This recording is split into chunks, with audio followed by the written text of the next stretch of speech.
Most people don't feel like they're trying to live a luxurious life. They're not chasing extreme upgrades or trying to show off, and they're not aiming for anything that feels extraordinary. Most of them are just trying to live what feels like a normal, stable life. Pay rent, buy groceries, cover bills, maybe go out once in a while, and if possible, save a little. Nothing unrealistic, nothing excessive, just something that feels reasonable. And yet, in 2026, that version of normal is starting to feel expensive in a way that's hard to explain. Because the problem isn't always obvious. It's not that people suddenly became irresponsible or dramatically changed their lifestyle overnight.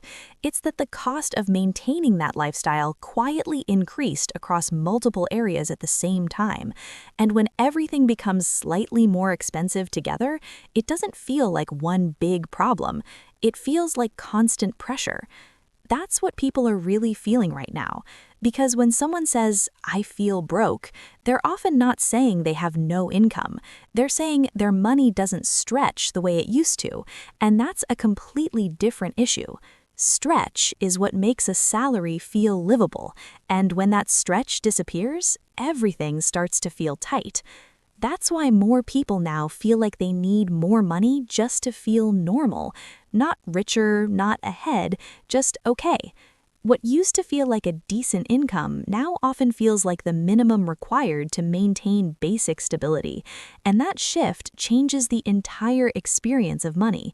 Because now the goal is no longer how do I improve my life? It becomes how do I maintain my current life without falling behind? That's a much heavier mental and financial load to carry.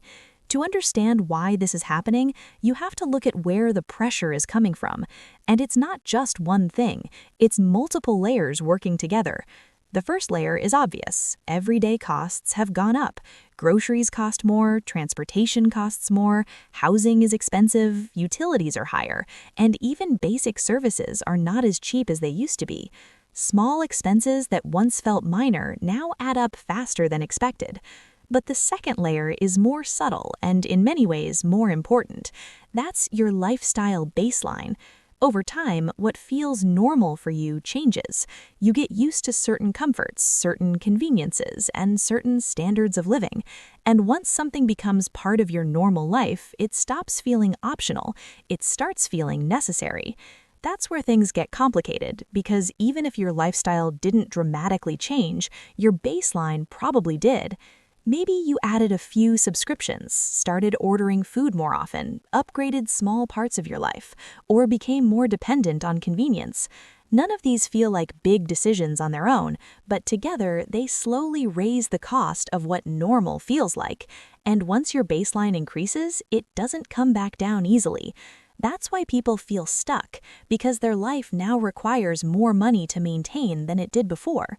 If your income didn't grow at the same pace, the gap starts to show, and that gap is what people feel every day, not always consciously, but consistently.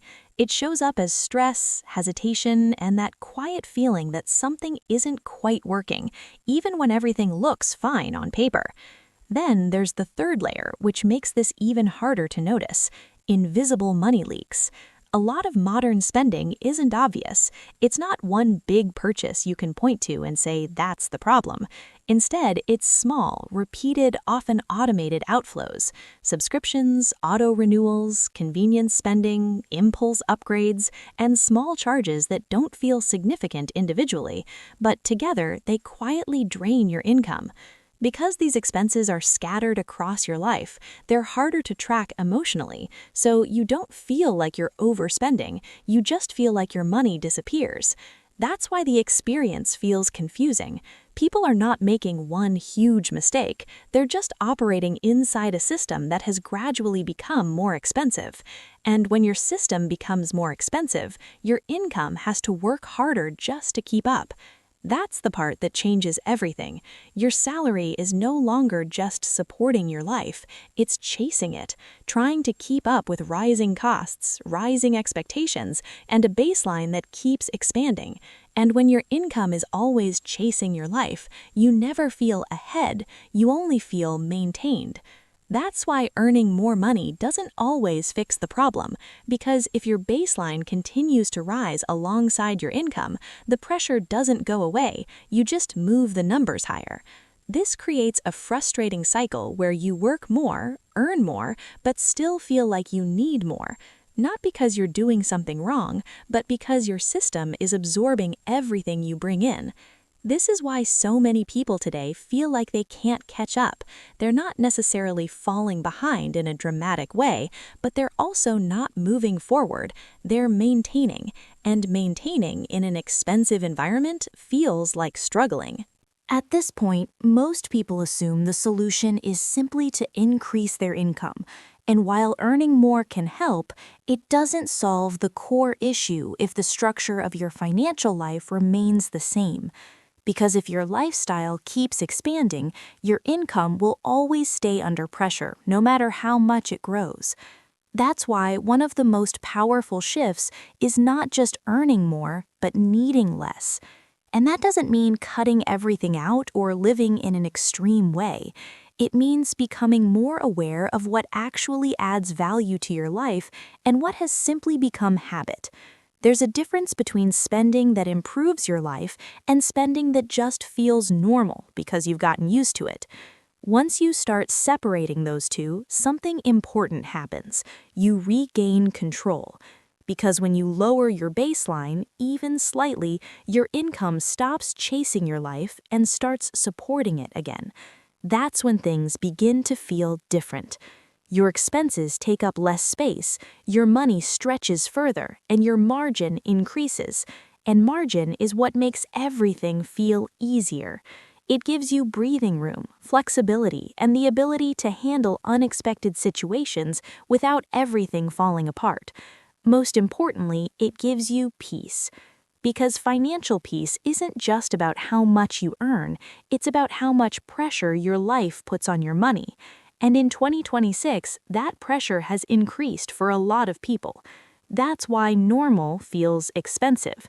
Because normal now includes more costs, more expectations, and less room for error. And when there's less room for error, everything feels tighter. So if you've been feeling like you need more money just to stay in place, you're not imagining it. That feeling is real. But it's not just about income, it's about the structure of your financial life.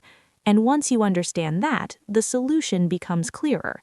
Not just earn more, but build a system that doesn't require constant pressure to function. Because in a world where normal keeps getting more expensive, the real advantage is not always having more, it's needing less. Because the person who needs less is the one whose money finally starts to feel enough again.